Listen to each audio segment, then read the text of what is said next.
America is shit at racism. By Colin Liddell. Since it was founded as an offshore lunatic asylum for religious fanatics that grew into a very large farm, America has constantly failed upwards. Now, it is making the final leap towards hitting the target with its arse by getting racism totally wrong, and, in the process, overcoming its main fracture point exploited by its enemies.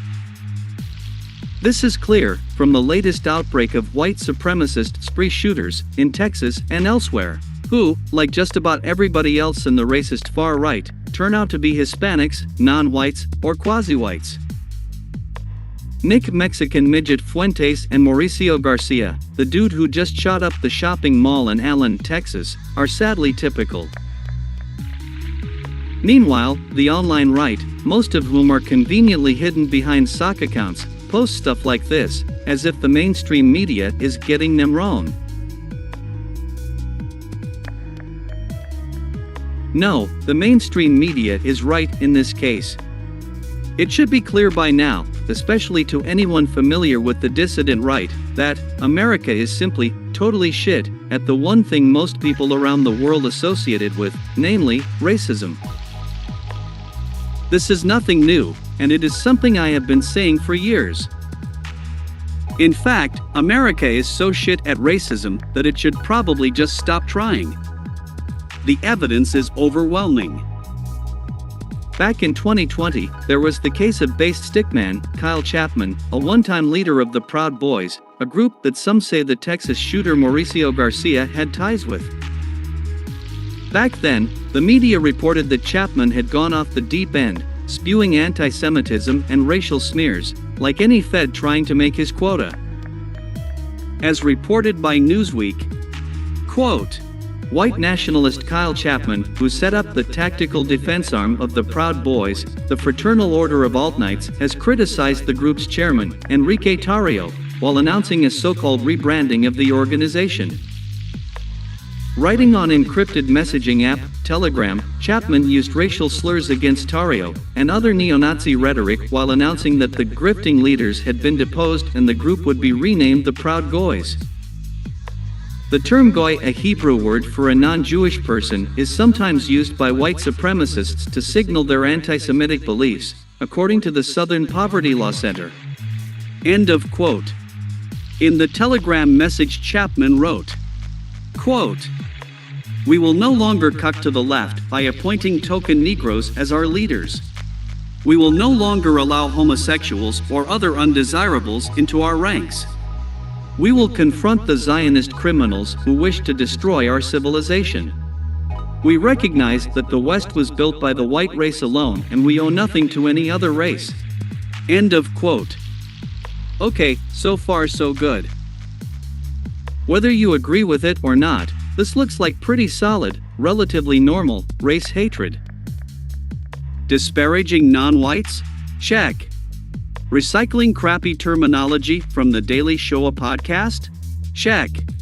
Making anti-gay statements while secretly being thrilled you're a gay icon?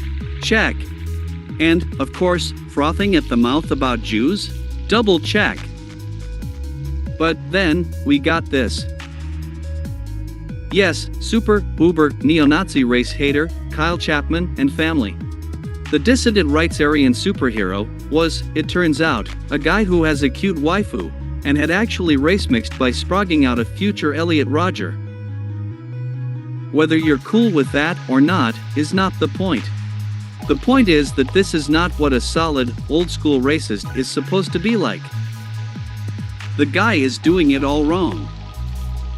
But not only does he have yellow fever, it looks like he is at least partly Jewish. Indeed, it's not even anything he tries to hide.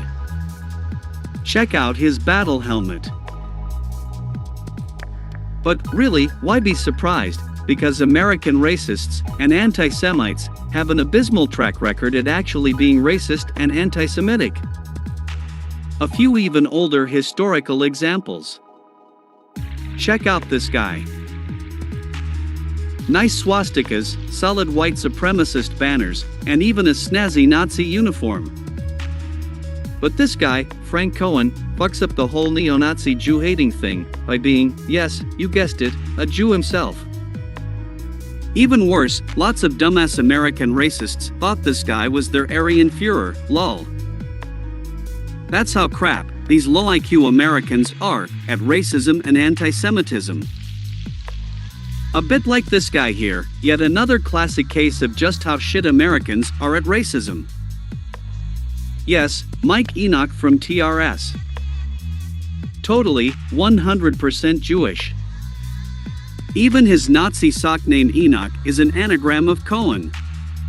But in terms of who's going to be part of this movement, I would say, yeah, like, it's got to be white people, and really Jews should be excluded. And if you're going to let in a mixed Jewish person, they really have to have done something to earn that. Mm-hmm. And I think that in my case, I did.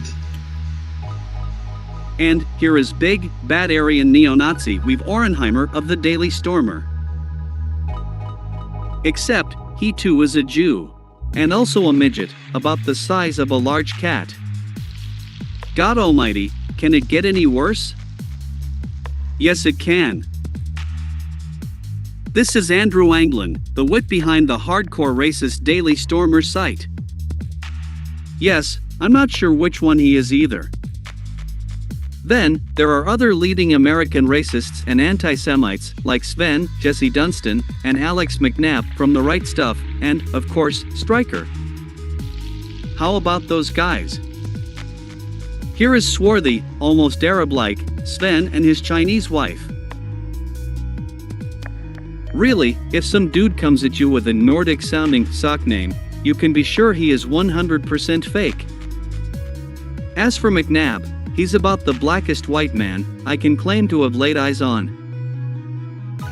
Then there's Stryker. He's about the size of a pony's breakfast. Yes, small enough to be of sexual interest to Joe Biden. Not to mention that he is of course an Hispanic. What else would he be if he wasn't Jewish or black? Really, to paraphrase Donald Trump, American racism and anti-Semitism hasn't been sending us their best. We were promised these guys. But instead we ended up with this mess. Really, Americans, it looks like we'll have to shut down this whole racism thing, until we find out just what the hell is going on.